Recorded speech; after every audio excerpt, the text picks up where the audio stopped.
Welcome to the Smoke Pit. I'm here today with AJ, who's been one of Dan's co-hosts for quite a few years, trying to help me navigate these waters with these new things with a podcast. So, AJ. Well, what up, though? How we doing? You know, living the dream one day at a time. Yes, that's what I try to say to myself. But those dreams always come in nightmares as you get older, so it kind of hurts. But today I'm supposed to kind of go over who I am, kind of give everybody a background to the community for the Smoke Pit. Let them know they're in good hands still with myself and you. Dan's on other projects for us abroad, so you get stuck with Stu. So I'm Stu. I'm considered the Graybeard veteran. I spent 26 years in the Marine Corps in the Reconnaissance Special Forces arena. My last tour was I ran the schoolhouse for MARSOC from 2009 until 2012 when I retired. I did retire because I had my knee replaced, and it was not conducive for my plans for my next couple of years. You know, I was supposed to go back down range, and unfortunately I couldn't do it, so I had to leave. I'm being told that try to introduce myself in a sense, but I can't. I have a hard time talking about myself. I have a hard time telling people who I am. I usually say, yeah, I was a culinary specialist in the Marine Corps. I made cupcakes and cakes for the President of the United States, because it alleviates a lot of questions. Because every time you tell somebody what you did for a living, especially in my business, they're like, oh, yeah, I want to do that. Or, hey, I should have did that. I'm thinking, dude, you had the same opportunity I had, so why didn't you do it? There's a lot of different things that go into that. And I understand, especially when you have, like, very niche specialties, like, there's no way to explain it that doesn't make it sound like more than it is. The biggest problem I had when I was working with High Threat with State Department is that either I tell people how much money I made and they'd immediately think I was CIA, right? And I'd be like, no, I sit in a room like a firefighter for 12 hours a day. And they're like, no, you don't. They wouldn't pay you for that. You're definitely a spook. And I'm like, it's not as cool as it sounds like it is. I think everybody takes it to a different level, especially for me. They're like, you know, how we went from reconnaissance. And in 2005, 6, we made MARSOC. And a lot of the MARSOC Marines were reconnaissance Marines. That's the way it was until we got the program set up, you know, to go to ANS and then ITC. But it always comes in, like, best part is when you go to shows and you're kind of sitting there and you're marketing products for a Spedo. You know, I'll sit in the booth and I'm talking about their kit and how their vests are made and their clips. And right away, oh, yeah, I was a recon sniper ranger. Well, one, there's no such thing called a recon sniper ranger. You're either a recon that's a sniper qualified or a recon who went to sniper school and ranger school. That's not a thing. It's not an MOS. You know, you kind of say, well, what school did you go to? Oh, such and such. That school stopped in 1992. It's not, you know, now. I find a really good way of kind of judging whether people are full of shit, or even if they're being legitimate about what they have done and they just try to tell stories that are nonsense. Embellish. If you listen to the stories of combat veterans that have seen and done a lot of nonsense, what usually ends up happening is they tell you a story in which they did something stupid, their friend did something stupid, or something stupid happened to them. Like, oh, I fell off this building, or oh, I drove this tank into the side of a house. And then you talk to people who didn't really do as much kinetic activity with their career. And there's nothing wrong with that. If you are a culinary specialist, hey, knock it out. Just don't burn my eggs. Yeah. But you'll talk to people that are in non-kinetic environments, or they're not in at all, and they tell you this over-the-top story that sounds like you're 13 hours to Electric Boogaloo. Yeah. I was shooting double pistols as I was rappelling upside down from a chopper. I think the problem, the saying I use is, he who talks shit's never done shit. The guys that embellish those things, you might have been downrange. Be happy you served in the military. You served your country, the red, white, and blue. You know, just be happy you did that. You don't have to be this special ops, I'm a one-man national asset guy that's done everything. I tell you, you're not that good. You're just not. What you did while you were in the military, or now as some people where they're in the government side of it, you don't hear them talk stories, because they're what I call the true heroes. They're the true guys behind the scenes that will never come out and say, hey, I did this, this, and this, because they know you're going to be full of shit. So you never get that story. I think a lot of it also comes from kind of the hero worship, right? And there's absolutely nothing wrong with the fact that because of 9/11 and the ensuing things that have happened since then, we tend to deify the veteran community a lot more than was done before. Mm-hmm. And it sometimes feels like a dramatic overcorrection from Vietnam, where everybody was like kind of shitting on veterans. Yeah. And it's good to remember that they're just people. They're people doing a job. Some people get to do cooler jobs than other people. Sometimes it's effort, sometimes it's opportunity. But you're absolutely right. It's like if you did the job, like, just be happy that you got a chance to do the job. I agree. And I think for me, my personal opinion is you have the 5 pillars of the United States. You have the military, you have law enforcement, you have the first responders, you have teachers, and you have nurses. Those 5 pillars is what controls what we do in the United States. We talk about politicians and stuff, which I don't, politics or religion. Just don't do it. Unless I'm super drunk and you're pissing me off, then I might say something. But they're the ones that make the world go round. We protect our military on the outside of the United States. Law enforcement, minus the 10%, take care of us here within the United States. Our first responders obviously do the same thing with the police officer, but our teachers and our nurses, our teachers are teaching our youngs today to be our future tomorrow. But then you have the nurses who take care of us old guys, especially me, not you, but that are in the hospital kind of whining like a little girl, and they say, okay, what can I do for you? But my opinion is that there are 5 pinnacles or the pillars for the United States of how we run or should run. The politician stuff, they're all jokes.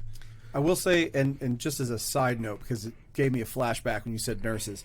When I went through my medic training and we had our internship, when we had to be at the ER, I had some nurses that absolutely, if you're running out of drill instructors and you need somebody to take that slot, find some nurses, especially ones that have been doing the job for 20 years, and be like, hey, put this goofy hat on and go yell at some teenagers. And they're like, all right, gotcha. Yeah. Well, that brings me to, didn't your daughter just graduate Navy boot camp? She did.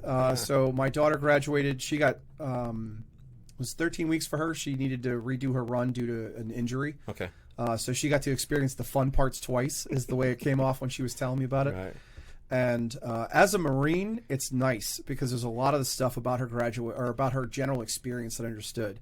Right. And then as a parent, it's also kind of cool because she came do the recruit thing where they just kind of word vomit all their experience at you in 5 minutes because there's first time they're allowed to talk to a person like a person for a long time. And I hear all these acronyms just flying at me. And Marine Corps, I got some of them. Some of those Navy things don't mean nothing to me. It's all Chinese. And so I called my mother afterwards and I said, I'm glad I had this experience because now I know what you felt like. Because she grew up as an Army brat with like some Navy mixed in there. Her brother was Air Force. And so it's like, now I understand what it was like for you coming to my boot camp. And I'm sitting there telling Marine acronyms and you're like, I don't understand half of this. But I'm on board. I get the gist. Yeah, it's funny to me when I hear people use a lot of acronyms because sometimes I forget those. I'm like, do people use acronyms because they forget what they actually mean? They just know it's supposed to fit in this phrase here. Hey, we need to go to RORP and get off at the jump point. And by the way, our release point is X. Okay, but what weren't you just an ORP though? We're on the ground. How we get in the air all of a sudden to get a release point? So, to me, it's excuse of not knowing actually what the verbiage means. But no, I think too, the boot camps now. I know with the way the environment is obviously a little bit different, especially the Marine Corps boot camp. There's only certain things they can do or say to you now because a kinder, gentler Marine Corps, if you want to call it that. An our experience. Yeah. I'll say. There were some things that she told. I'm not exactly sure. There's certain things she was very clear about not repeating. Right.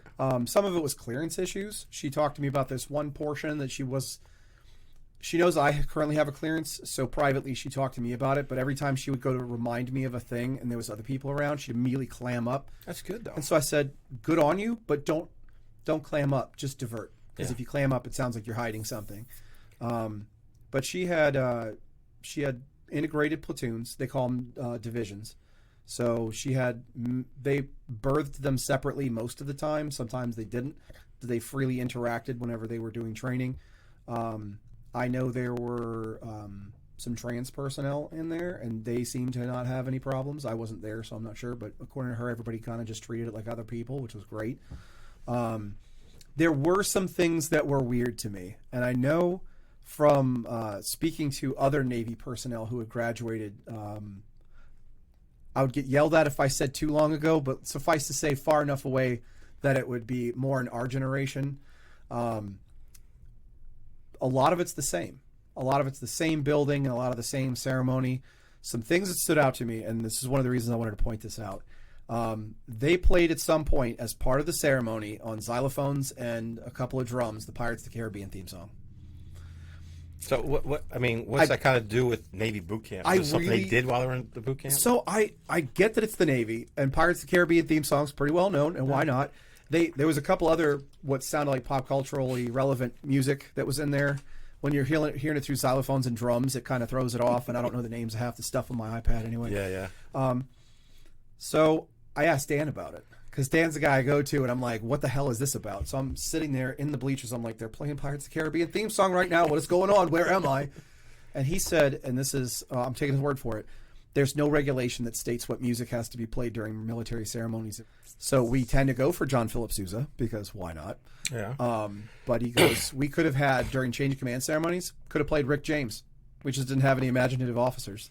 That's weird you say that, because if you look back at any UCMJ or any military books that say for presentations for parades or ceremonies of some sort, there really isn't. It's a definition of how you read it or how I read it, and that's how it comes out. And he's probably 100% correct. I mean, Dan's a smart man, a lot smarter than I am. But it's kind of weird they do that. But again, too, it's something those kids are going to remember. The thing about the military, and when I talk to younger guys about staying in and stuff, you have to make it your own. Whatever you want to do, don't be afraid to get rank. And you have your buddies call, oh, you're a brown nose. You know what, dude? I'm making more money than you, and I'm going to tell you to shut the fuck up at the end of the day. That's the way it's got to be. So you need to have that instant response to authority, because I'm getting it. So remember those things and make yourself better. Then you have those, and kids that are in the Marine Corps that just want to do the average, just to get by. I want to get out my 4 years and get out. And now look at him now. What kind of like, he's probably pumping gas someplace, or worse than the local AMP. I don't think they have AMPs today anymore. I'm showing my age now. I'm sorry. Food Lions or Walmart or Kmart, something like that. But yeah, I think you got to build your own story, because at the end of the day, everything you've done, like I've done in my life, is for my 90-year-old self in a reclining chair telling my grandson stories. That's what it comes down to be. If you can remember and relate and help between now and the time you're 90 years old, that's what you want to do. That's what hopefully this podcast does with people. I mean, since I'm coming on to be the new host until Dan's party time, is what do you want us to do? What do you want to hear from us? What do you want topics you want us to play with? I'm pretty versatile for topics. There's some that I don't want to play with or don't want to touch. We can always touch them off the side. We won't do them on air anywhere. But if we do say something controversial, we usually back it up with something. Yeah, it's not meant. And we're all free to kind of live different experiences. And something that Dan and I both kind of looked at a lot when we got out, and it becomes more and more of a mentality the further removed you are from being in the service, is you tend to be very one way about certain things when you're in, because that's the way you have to be. Is you have to, everything fits in a row, it's all covered and aligned, and then when you get out you realize, okay, well, that works for that exact scenario and for not very much else. I remember something Dan likes to say a lot is, my service doesn't invalidate yours and your service doesn't invalidate mine. Right? If you were a cook or a bosun's mate or a maintainer or whatever, doesn't matter. You still did your time. You still helped out the country. We're all good. So when I was younger and I was a Marine, we had that whole thing, like, if you're not infantry, then I don't need to talk to you. Yeah. Or you look at higher ups' uniforms and you'd be looking for that one ribbon. Combat action ribbon called the car. Yeah. This is not combat action ribbon. Nothing you have to say means anything to me. What's bad about that is that how true it is. And I go back to an experience when I was in Okinawa. I was the ops chief for SOTG, 3rd SOTG in Okinawa. And we had, every Friday you had to wear Charlies in that mode. So I'm sitting in my office, and this new major comes in. I won't mention his name. He's the only officer in my entire career that I grabbed by the throat. And if there's anybody out there that knows who I am, I'm a very mild individual. But when you get into that space, there's certain things you just don't do. Now, I'm jump and dive qualified. I've been to free fall school, free fall jump master, all that stuff. So he comes in, and, I was in a while. I was a gunny, and I have a fruit salad. And he goes, "Where'd you get those?" And I make the comment, "The PX, just like you do." I go in there and I color coordinate them and put them together so it look cool with this bubble that you get when you go to be the Space Force, and the wings is how you fly. I'm a pilot for the space shuttle. And he comes over and he goes to touch my wings. And as he touches them, I grab his hand, I pull him back. I'm like, "Sir, what are you doing?" "You let go of me." I said, "You don't ever touch anything on my uniform that you don't rate. And next time it happens, you're going through the wall." Well, another major who was my air officer come over and says, "Stu," I said, "Sir, no one touches my freaking uniform. I don't give a shit who you are. My wife doesn't even touch my uniform. This clown who's nobody is not going to." But again, too, why do you got to question somebody what they have on their chest? Now, if it's out of order, then it's probably stolen valor. But if it's not, you don't go up and say, "Well, why'd you get that one?" or "Why'd you get that one?" You just don't do that. You just look at it, admire. I would say that I'd give certain exceptions. And this actually came up last weekend. is if there's certain medals that you or ribbons that you know exist, and they're just wacky, I would 100% ask. And there's ask, but not touch it. well, absolutely not. I don't. One arm's distance from the drill instructor at all times. Exactly. The Antarctic Service Medal. I have one. You have one? I do. See, and if I saw that on your uniform, the first thing I'd be like, how did you get that, and where do I sign the paperwork? 1988, I was a IQC instructor for Bridgeport, cold weather instructor. I went to Norway. I was over there 2 months. And I was on a freighter that went across the Antarctic Circle twice. So I went up and I came back. Okay. I'm also a shellback, too. So, but that was 1988. So what is that for the listeners at home? Shellback. So basically, you have certain things you go. If you go to the Arctic Circle, you go over to the equator. There's certain things you are. It's kind of like the Navy's game to play with the people on their ship and the newer Navy people. So for shellback, we were on the flight deck. We were on the LPD, and the way you had to do, you start down the mess deck, and now remember we're over the Arctic Circle. Now it's cold. You start on the mess deck, and you just start to throw flour on you and food. You run through a hallway, and you got to slide down all this meat crap, and then you go up on the deck and you run around. And I think it was 30 degrees, 28 degrees, something like that. It was cold, super cold. Now we're just for me. I was in UDT shorts because I was a recon guy. Wore UDT shorts. You guys got to show your thighs everywhere you go. That's how I know. You know, you had to. We had our surf and sand that we wore all the time, but we came up, and then after you do a bunch of other crap out there, like in the water and a bunch of mess and food, there's this chief, and this dude was fatter than I was, and he had a little olive that he put in his belly button, and you went up and you got the belly. You had to take the olive out of his belly button, and then you slid across, and you got this thing, so the blue nose. So, anyway, to say, let me make a long story short, it was fun, very degrading, but it was fun. I mean, it was a tradition for the Blue Nose. That's the way it was, and to be part of that community. There's not so many people that have done that, you know, and it's an honor. And again, another story you have when you're 9 years old, sitting in your reclining chair talking to your grandkids. Yeah, I got to say, I've never peeled an olive out of anybody's belly button. I've done more than that, people's belly buttons. But no, I digress now. Yeah, I just don't like olives. Yeah. Oh, okay. How about a cherry? We'll put a cherry in there. I think, too, that the other part is, you know, there's things that the average person doesn't understand what the military, our community has. And that's one of the things for these podcasts is to put out to the community what it's like to be in the military. It's not all roses and green grasses and all that stuff. I'm telling you, after 26 years, some of the shit I saw and did was just heinous. You're like, why am I doing this? Why am I cleaning this up? You know, as Dan did for the burn pit bill coming through. The stuff we burnt in Saudi, Desert Shield, Desert Storm, in those barrels was just always stuff, human waste. It was other things that we had, things we found on the ground and put in there. We got diesel on it, and we're just like, yay, smoking cigarettes, you know, full of soot and everything else. Plus, you know, that end of the day, you're driving through, we call it the onion patch. You have all those oil fields that are on fire. So it's 1 o'clock in the afternoon, it's sunny. And then all of a sudden you're like, I need MVGs because it's dark as hell because you're going through this plume. You know, and kudos to Dan pushing that stuff because there's guys out there that are dying today because of stuff like that we couldn't identify. Or there wasn't a means to say, hey, you do have that, you know, which I think is a great thing. Yeah, I think the onus really needs to be on the government, the VA, the military medical complex to be less of, it needs to be less like your civilian insurance, right? Deny, and counter accuse. Yeah. Be like, oh, your leg hurts? Do you smoke? That's probably got to be it, right? You're a smoker. That's why your leg hurt. We're not covering it. When I filed my VA benefits, I got a percentage for tinnitus, and I got 0 non-service connected for my hearing. And couldn't tell you. We're working on appealing that right now. I would, dude. My boss is a prior service Marine. Funny thing, and since he doesn't watch this anymore, I'm free to say this. Do you remember when the McMap program came out? Yeah, so I was an instructor. For those of you back in the day, McMap is the Marine Corps Martial Arts program. And when it first came out, the Martial Arts Center for Excellence at Quantico, or the MACE, included a particular Marine who is now my boss. And that particular Marine is the one that is on the cover of the manuals. He's the one with the chiseled square jaw, and he's holding his arms out, and the belts are on it. Yeah. And we'll leave that name alone. But yes. When we found out, we printed copies of it and made him go sign it in front of his boss. Like he was just in his office, like, oh, dude, can you sign these for me? And so once Dan moved out, the home office that I have that we used to share, I moved the stuff around.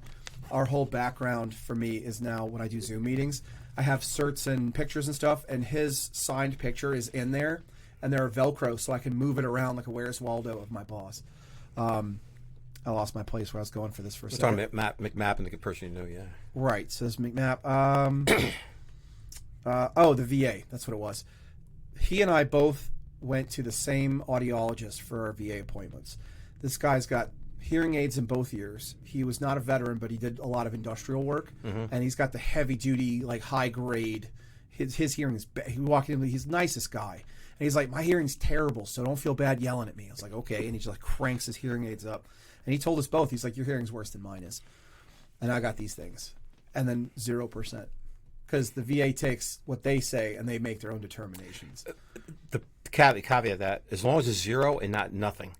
There's a lot of people that are getting their right. VA You can things at least back. get something. Yeah, with a 0% as you get older, and that's the thing. I'll tell a lot of guys. My body's been rebuilt. I'm considered a bionic guy. I mean, my left knee's been replaced twice, both shoulders 4 times, both biceps and triceps. I've blown all of them.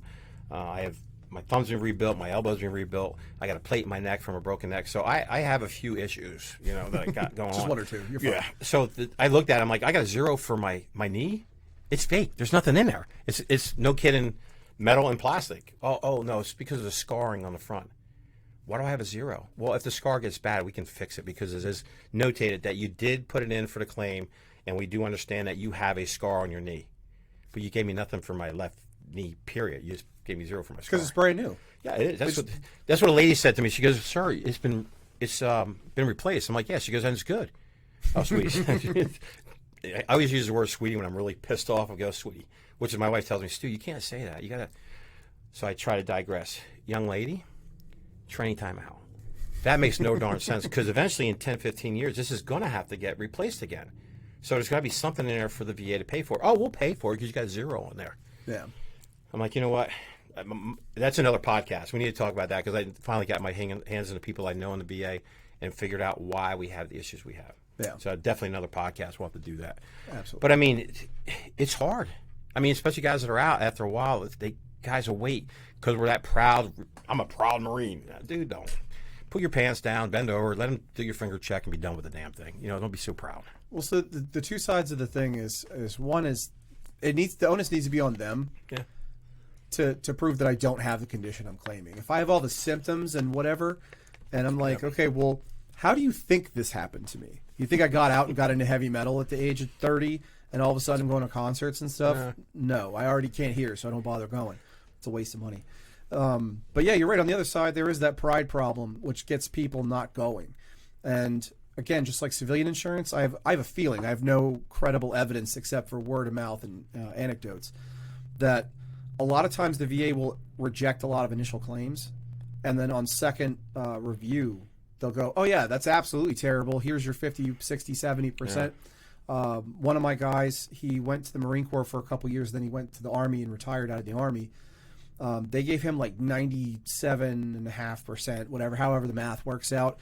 And so they round up or down, right? Yep. They, for the purposes of pay, gave him the 100% pay. For the purposes of the paperwork on disability, they gave him 90% or 95%, whichever one it was. And he was like, I don't want the money. I want the paper that says 100 because taxes and stuff, right? That's valuable. Huge, yeah. And kids going to school for free in certain states. Yeah, he's on a second and a half retirement. He wants to not pay taxes on his stuff that he bought with his retirement money. Perfectly acceptable. Yeah. But yeah, he had to fight with them for a while to get that done.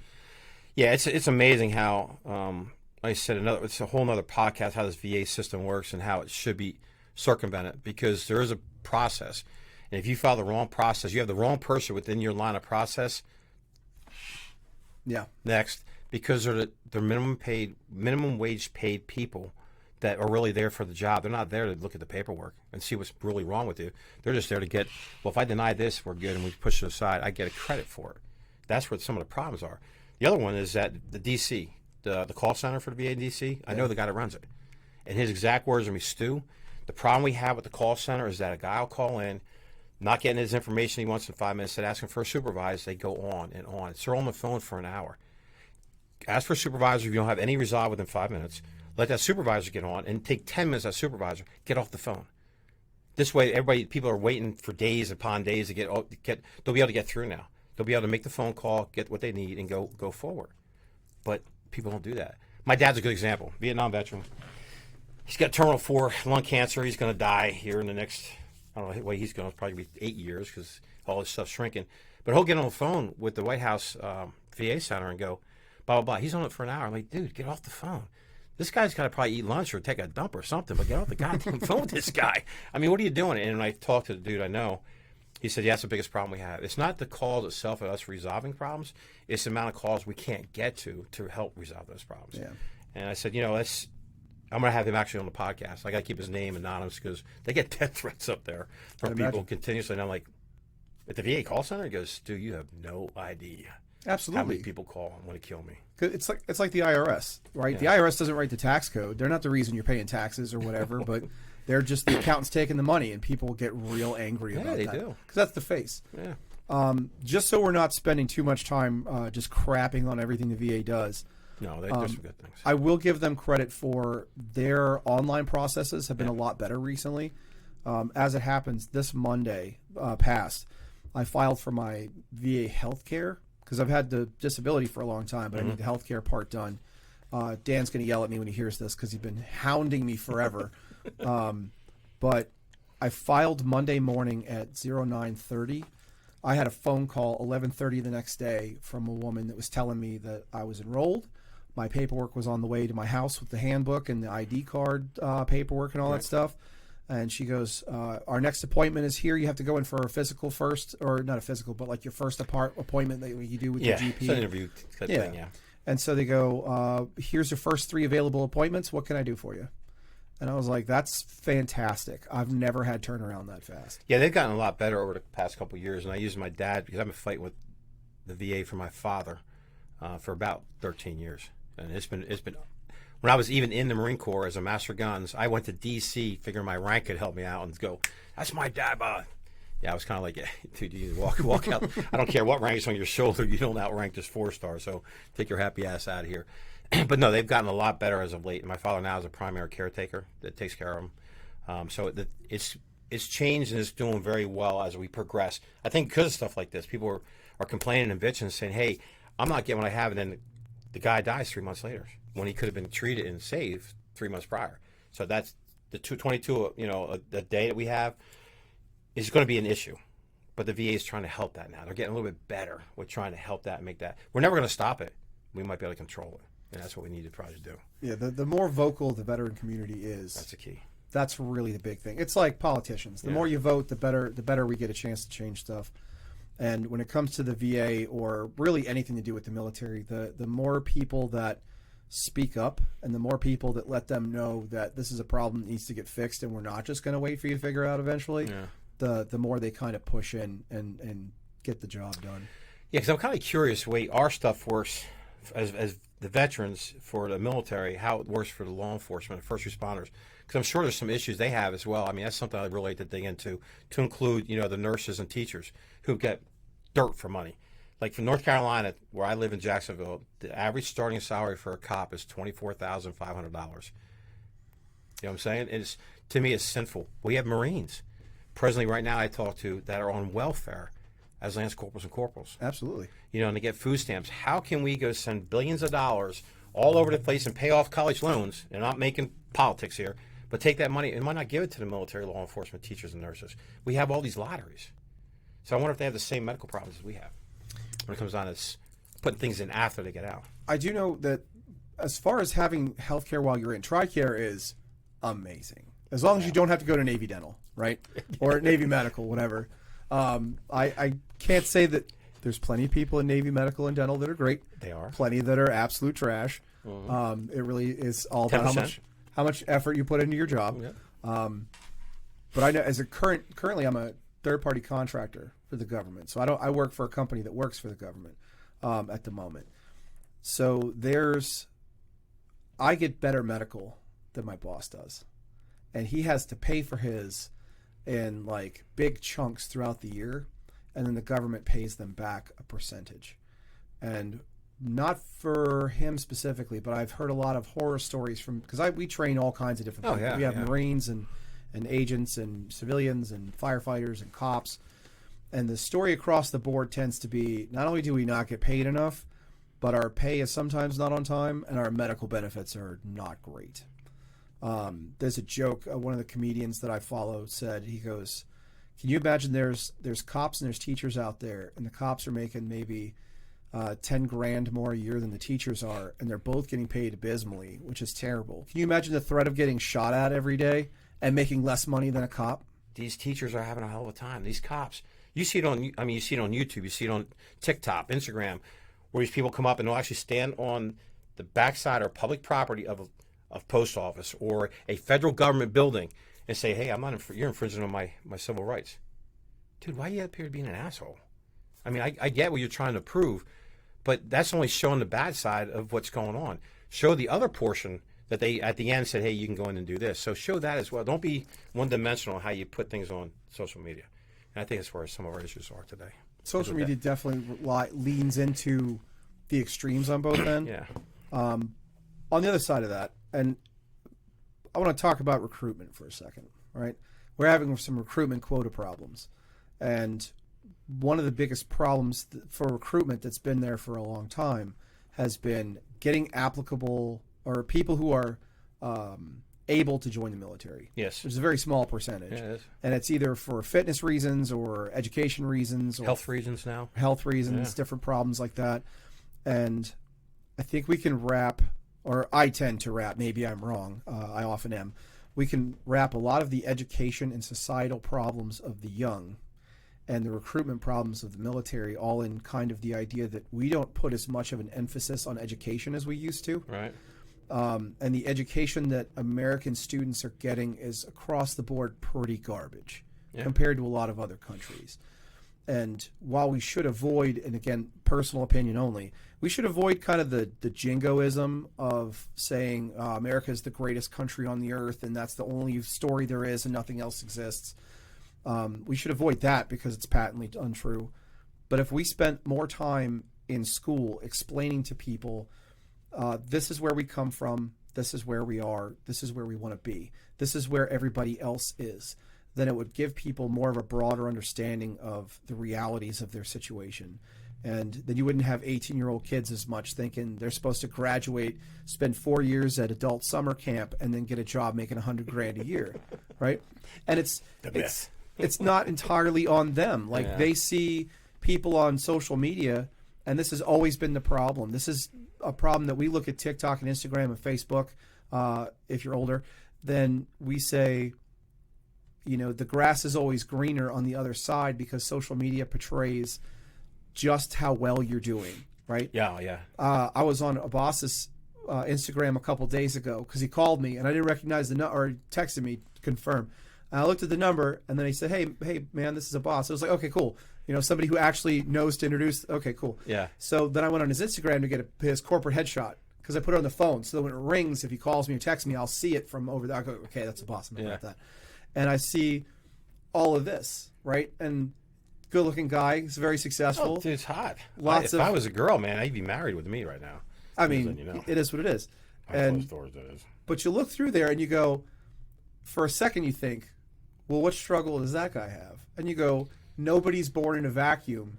Imagine the amount of shit it took to get here. Oh, yeah. And I look, Dan's the same thing. Dan and I have been best friends since we were both 20, right? He was a little younger than me, but not by much, if you're listening. Yeah. I look at where he is now, Yeah. and I look at where he was. And you look at his Instagram, and you see all these cool things that he's doing. And he does work his ass off to get there. Right. But I see all the times where his life was in the dumpster, and he had to fight his way back out of that. So maybe not spending as much time worrying about what everybody else looks like on social media. And maybe spend a little bit more time going, okay, what can I do to make things better instead of expecting things generally to be better based on just my presence, right? No, I agree. And I think the big part of that is that people see these 15, 16, 17-year-old kids that use their mind and understand technology and got on and they've made a living for themselves. But what else can they do? Once saying this all goes away in 10 years, because you got to have a today plan, a 5-year plan, and a 15-year plan. And in between that, you got to figure out how you're going to do to get to that 5-year or 15. So, yeah, this is good for the next 2 years. This is great. You're spending all this money, got big houses and cars. Well, it goes away. What do you got now? Zero. How many lottery winners? They call it the curse Oh, of yeah. lottery, I right? mean, yeah. That's an example I love to use. How many lottery winners win $100 million go from poverty to multimillionaire, and then all the money's gone and they're back in poverty in 5-10 years. Yeah. Right. We, as a Marine and also working in the industry that I work in, all of my fellow coworkers are all Marines or airmen or something, or cops. I work with a lot of cops now, which is fun because I like to use all my good cop jokes. The conversation we have a lot is if you won the lottery, like they had the $1.3 billion lottery. Yeah. One person won it? Two people. Oh, was two? Okay. Which is better for them because now they won't pay as much in taxes. They're under the cap, so they can take the whole amount instead of the annuity, and they don't have to get screwed on the back end. Imagine thinking in terms of, it's a good thing I'm making less amounts of tens of millions of dollars, so I don't have to lose more tens of millions of dollars. Yeah. But the overarching thing is we all think about this from this perspective, and we go, you got to set your life up, right? You take the first amount of it and you set your life up so that nobody can take that. And then you start doing all the screwy thing everybody else does. Yeah. But again, that comes from the position of, I used to be a Marine, or I used to be a cop, or I used to be a firefighter. Right. I know what poverty's like. No, thank you. I'm used to structuring and organizing my life. Once I tell people, I don't want to be a millionaire. I know quite a few people that are millionaires and they're assholes. Total throw down dicks.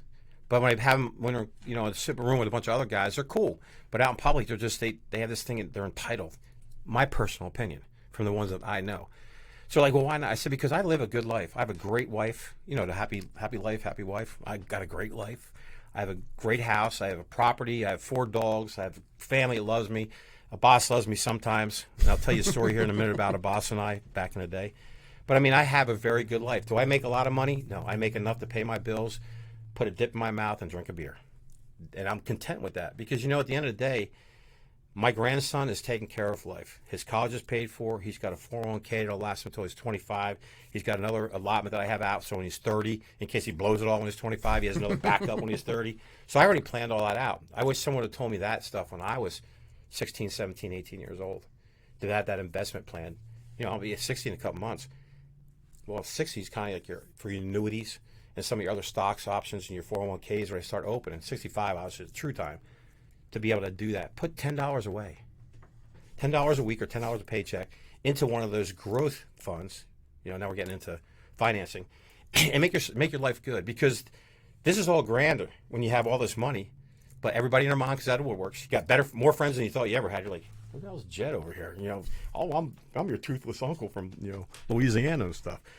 Nothing against Louisianians, not all toothless. Okay, just saying. I have more than half my natural teeth, and I was born in Louisiana. I'm from New Jersey, so I'm a prick anyway. How you look at it, that's what people tell me. You're a New Jersey kid. So, but I mean, you have to have a plan these days. You just can't know willy nilly it all, throw it out, and think you're just going to succeed because you're good looking and got a great body. Unless you're on Fans Only or foot fetish shit, that other shit these guys have. I'll tell you one fun one that I learned about recently. It's called cagedladies.com. So you write that down. There are women in women's prisons.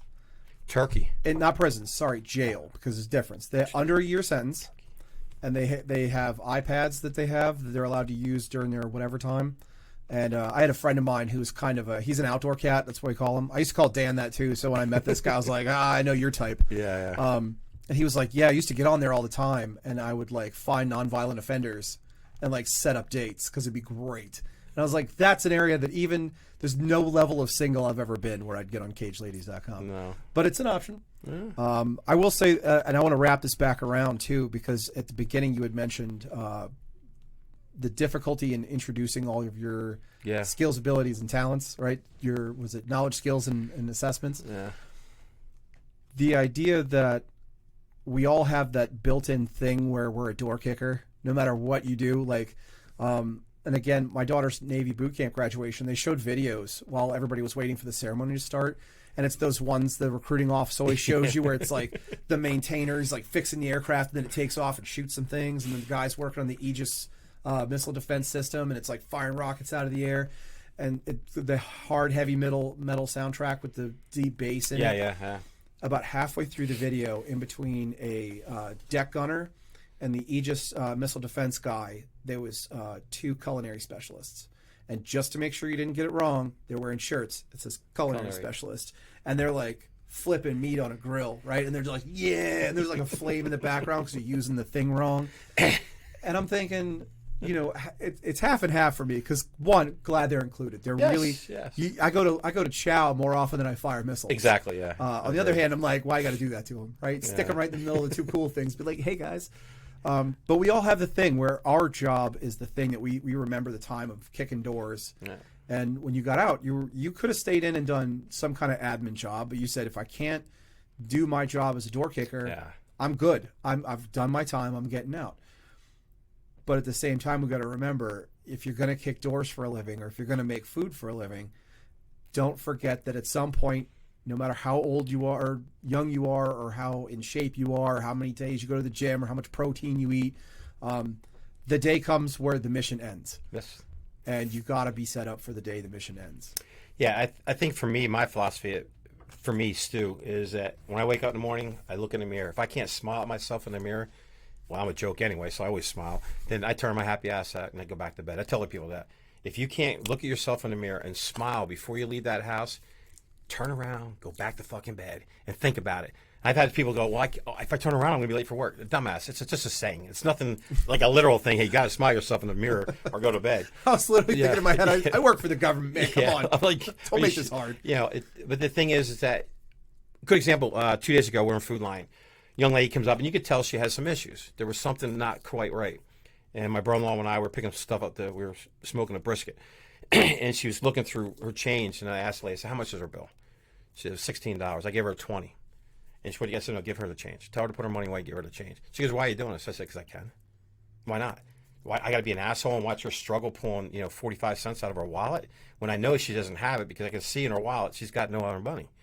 So why do I need to be that dude? I can afford to pay $20. That means I don't drink as much this week, but I can afford $20. And I say, that's what you have to do. Be able to go outside. If people could do that and just make one person smile, just want to do one nice deed to one person every day, we might have a little bit of a better place.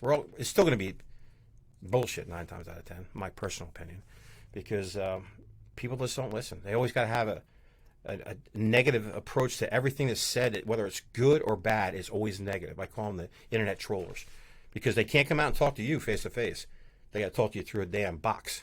No, buddy, come sit with me face to face at a table like this, and we'll do a podcast together. We'll figure out what your issues really are and get the root of it. But I digress.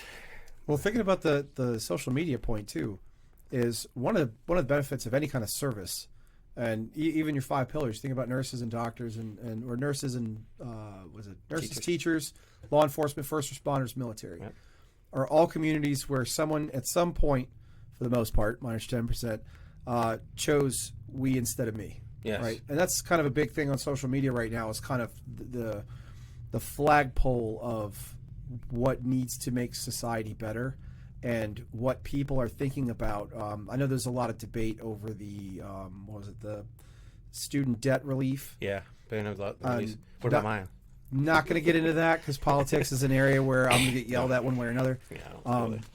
But the we instead of me aspect and the mindset, there's different ways of putting it. But people who work in those community service areas, whether you consciously acknowledge it or not, that is the area that you are in. Is I'm working for us, not for me. Right. I get a paycheck, so I can live. I get to go by home. you by us, right? And generally, we tend to flock together. And even in retirement, there's a lot of guys I know that go to retirement communities, and they want to be around other people. My neighborhood, I didn't pick it for this reason, but it wasn't a reason I would have left. Is the guy across from me is. He's a federal agent.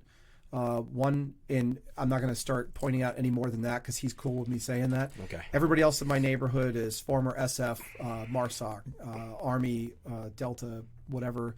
Three-letter agency of some sort. All the way up and down the street. There's like 2 houses on my whole block that no prior service, and so super awesome to be able to deal with that and have no security issues because I know that's going to be a problem. One of my neighbors called the cops on me one time because I got mad trying to fix something and I was being louder than I should have been. And I was like kind of half in the middle of the street. And he's like, hey man, you okay? I was like, yeah, I'm just dealing with a thing. He's like, let me get the Spotsylvania guys out here and make sure we're all good. Take care of it. Didn't get mad at him. I was like, you know what? He's some random dude seeing a random dude in the middle of the night. It's perfectly fine. But everything was cool, and he did a good thing. So not to get too far off the topic, there was one other thing I really wanted to talk about. Oh, so we're talking about recruiting. Mm-hmm. Again, with the we not me concept, one of the things, although we're having trouble with recruiting numbers these days for various reasons, between the pay and the different opinions about where the military's going or what the military's purpose is, the sense of urgency, since we're not at an active combat with anybody, is kind of going away. The National Defense Service Medal has been deauthorized starting December 31st. For those of you who don't remember what that's called, it's the pizza stain on a new recruit's uniform, because it's the only, it's a little yellow, red, and orange ribbon, and it's issued at the time of completion boot camp, for basically serving during a time of national conflict. And so, since there's no national conflict anymore, except I think you can still get it for like Syria. There's one spot in Syria you can still get it. Yeah, because there's a couple places still out there. I know GWAT's the same thing. Global War on Terrorism is going to be deauthorized soon. You can only get it now for serving in Syria or in the general conflict of Syria.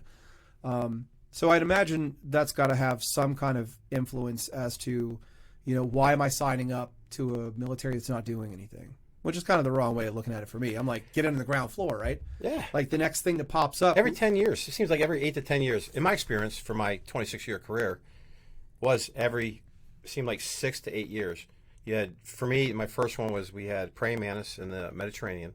That was a Go Plat that we were supposed to take down, but our boat broke down. We sat in Naples, Italy for 45 days drunk. But anyway, and then you had Desert Storm in 90, 91. And then you had Bosnia in 94 to 96, 70-ish time frame. Then you had a Kuwait piece in 98, and then you started playing in Iraq and Afghanistan pieces 2001-ish, 2002. So my career was conflicts, folks. This isn't a war. We haven't been in a war since World War I and World War II.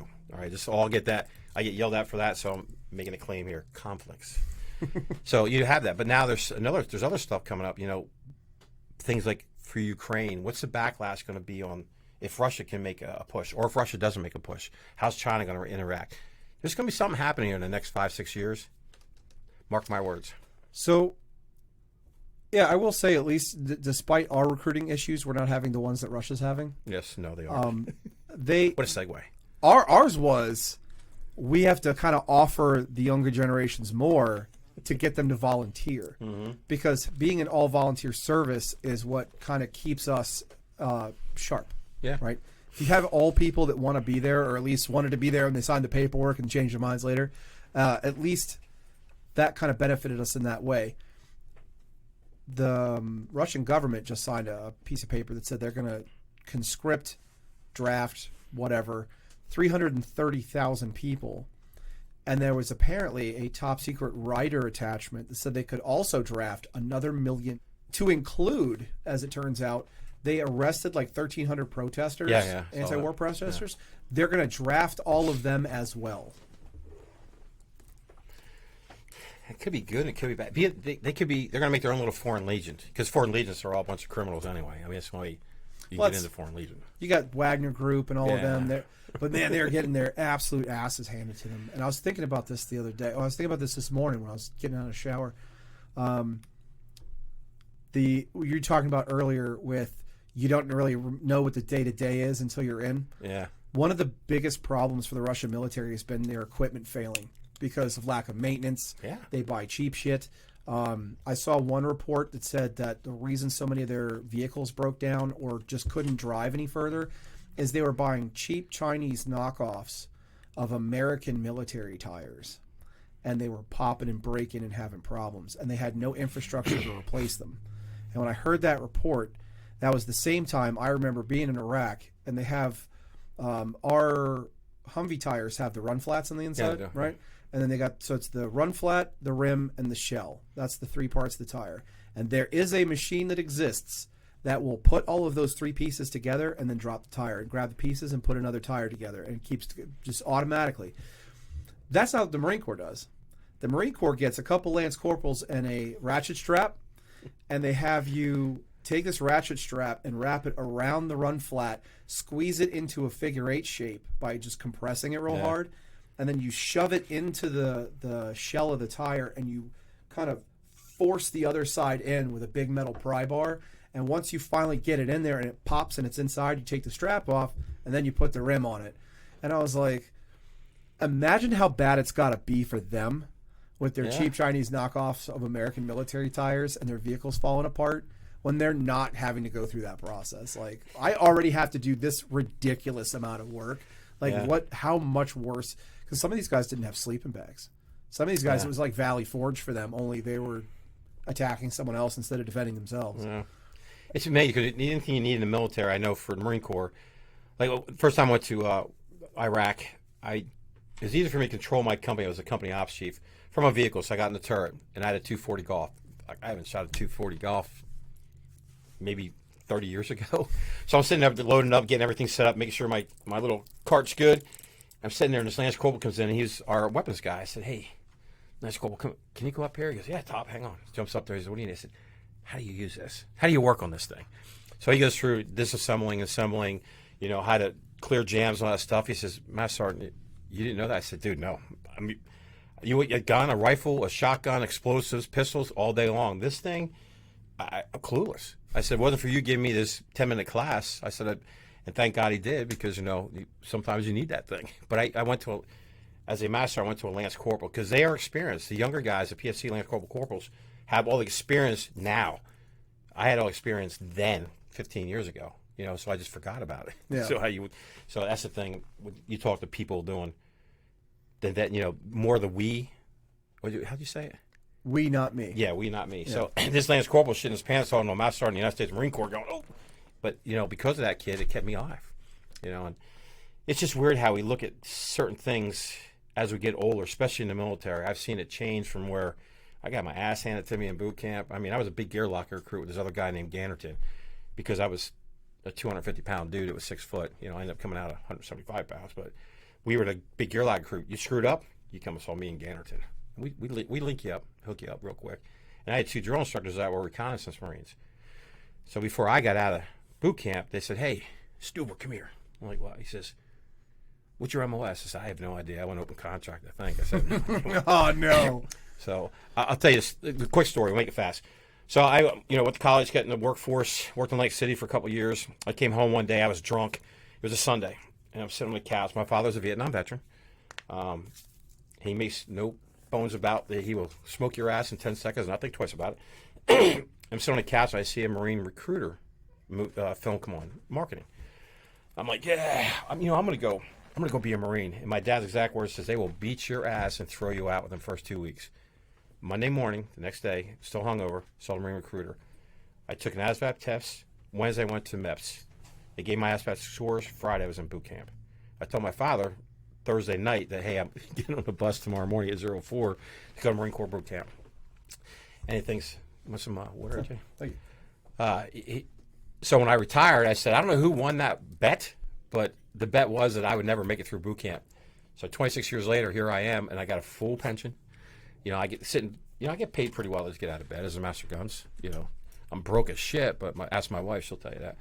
But the thing is that some of the things you do in life, you do for spite, and they turn out to be the best thing you ever did in life. And for me, it was the best.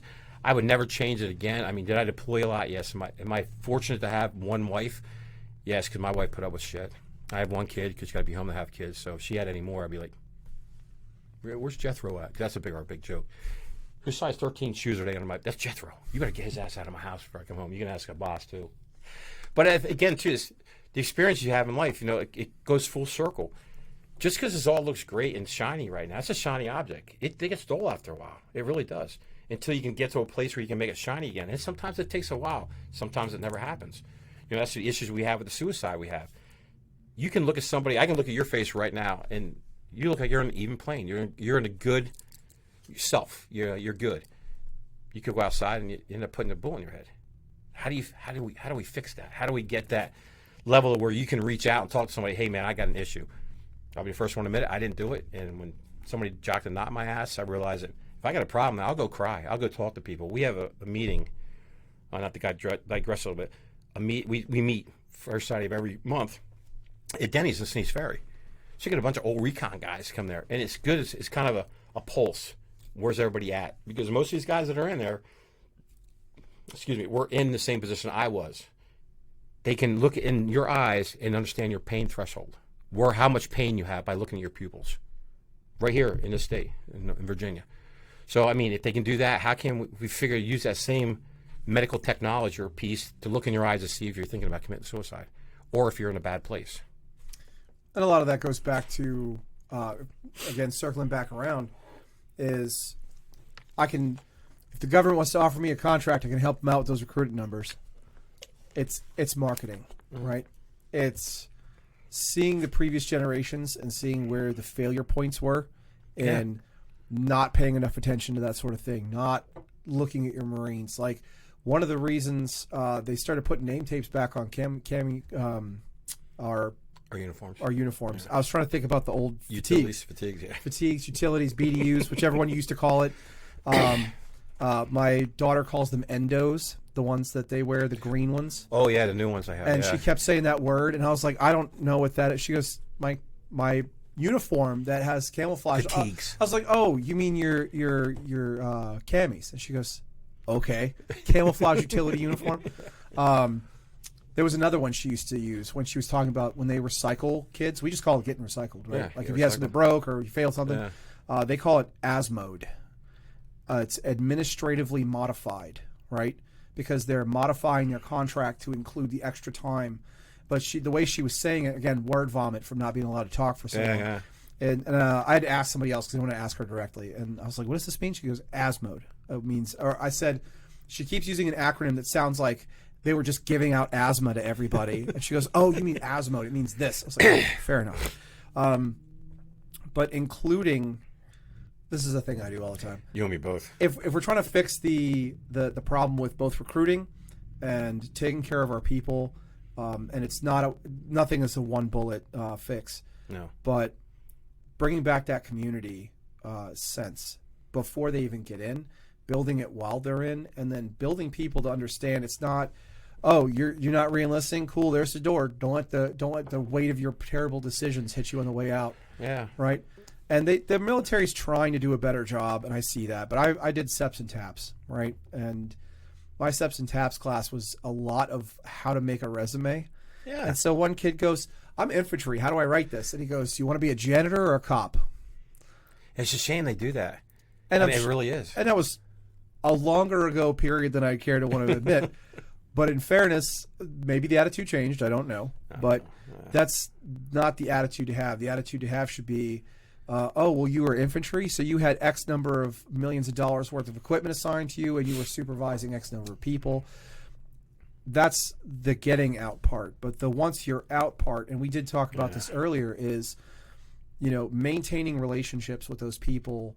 Not everybody, right? Yeah. Trenton's a dick, and you don't want to hang out with him. Cool, gotcha. Yeah. But the more we kind of tend to not isolate as a community, don't be like just the 5 Marines that hang out and exclude everyone and drink too much, but be the 5 Marines that hang out every so often and check in on each other, and then each one of you has a couple guys you check in on, your corpsman buddy or your Air Force cousin or whoever.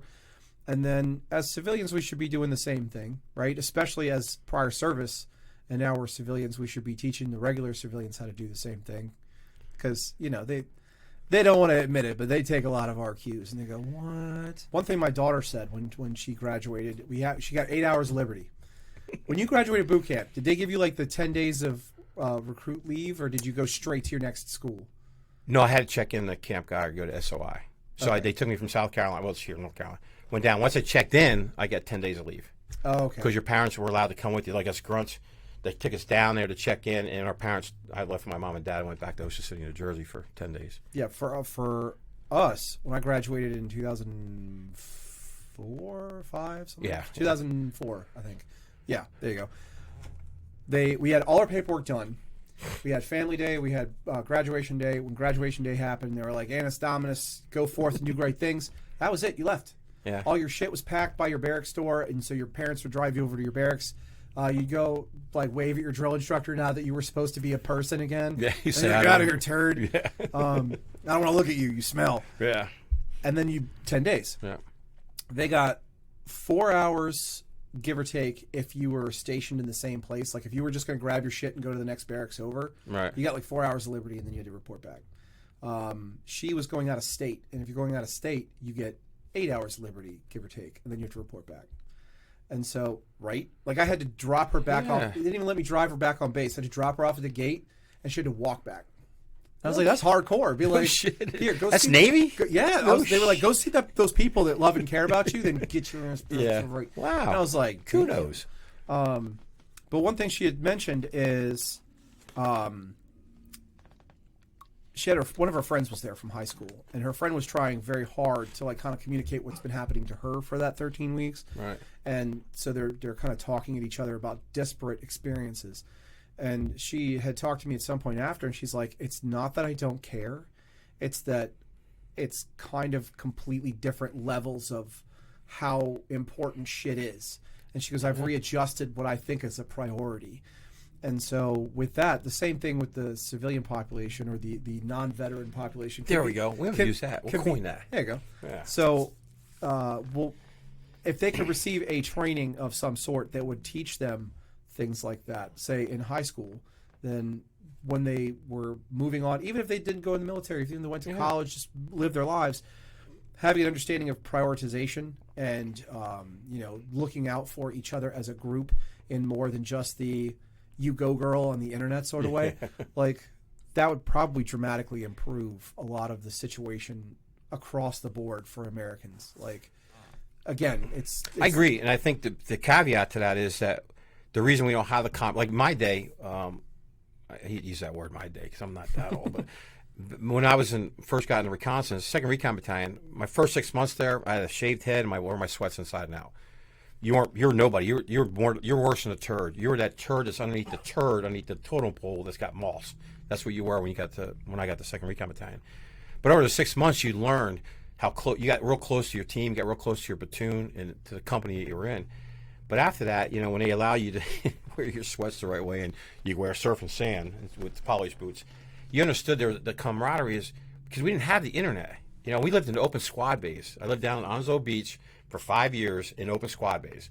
Oh, no, you lived on a beach? That was so hard. I know it was. Just like, people honest, I'm like, the best part about it, as I got up every morning, we ran the dunes, and then we go for a swim. So we do a run, swim, run. Like, wow, you live in an open squad bay? Well, yeah. I mean, we sit in the shitters. You sit in one, I'm sitting across from me. We're reading a book. Hey, what's going on? AJ, it's like, Stu, what's happening? Today, God forbid you sit in an open shitter area or an open shower area because you're not in jail, if you're in this type of life. I said, but that's what made us who we are today. The camaraderie we had. When we left the beach and had to go to the main side, we still sat in our quad, our whole platoon, our whole team. We had partied together. When we deployed, our wives hung out together. So that piece was always there. As I got older in the Marine Corps, because of the way the social media started going around 2004, 5-ish time frame in Okinawa, the camaraderie started going like this. Because guys were keeping in touch with each other. They'd go home because they were tired of being at work and using social media or being on the computer of some sort. Today, we push, I go to 2nd Recon Battalion once in a while. Kevin Dale, who's the ops chief over there, does a great job trying to get them together, come to our little thing that we do once a month, because that's what makes who we are. I can drive anywhere in the United States, like I said earlier. I can make a phone call right now, have some 10 dudes that no one knows at my door that I've served with that are in this area right now. That's just how it is. So we're trying to work on that. I want to say fix it, but I'm trying to work on it because if you were in the military, law enforcement, you know what those groups are. You understand that. But the people outside, the non-veterans outside of that, have no idea what it's like to be 2 o'clock in the morning and a buddy calls you or a female calls you, a friend says, hey, I got this. Well, I get in your car and you go. Or I call, hey, I'm in such and such place and I need X amount of money. Okay, you got cash app. Send them cash. And not ask, just do it. Because that's just the way we brought up. So you think we can fix a lot of the camaraderie problem? Not fix. We can control it. Begin to improve the camaraderie issue. Yeah. And we can do that first and foremost by pooping together. Yes, and drinking together and a few other things. Okay, we'll put showers because people got to do X. No, I think that we'll take out my thought, but put in if we talked more face to face. We sat down and had a breakfast. We don't have to eat. We can just sit down someplace and eat, or link up someplace once a month that we all can just get together instead of being on social media or getting on TikTok. Facebook's great, so is FaceTime, but it's not the real. I can't reach out and do this through FaceTime or Facebook. In order to do that, you need to have that man. We call it man loving. I call it man loving. A boss don't like my man loving. He does now, but he didn't there for a while. It was a pleasure sitting here and talking with you. I feel so much better now. Hopefully Dan will give me the check and say you're accepted for a couple more months or so, and we do this more. But I would love to sit down with you again. Yeah, it was. It's a little weird not having someone That you've known quite a while. stab me under the table every once in a while. He loves throwing shit out there, but no, it was good. I don't know you yet well enough, but once I do, as a boss, I will definitely do that. We'll get there. The big thing, too, for the community for the Smoke Pit is that we have a special guest that will be with us here in a couple weeks is Nick Kumalatos. I don't know if any of you know him. Some of you probably do. We'll have him on for the next one. And we look forward to send us some comments. Who do you like us to see? Who will talk about our topics to give us an idea so we're not going down the wrong alleyway. Could AJ and I sit here and talk shit all day long? Yes, we could. Can we get yelled at for some of the shit we talk? Yes, we can. But we frequently do. Yeah, frequently do. But with that said, I'm Stu, the Gray Beer Veteran, sitting here with my co-host, AJ. We thank you for listening to us, and have a great day. And remember, be nice to somebody and smile. Do our best. Yes, exactly.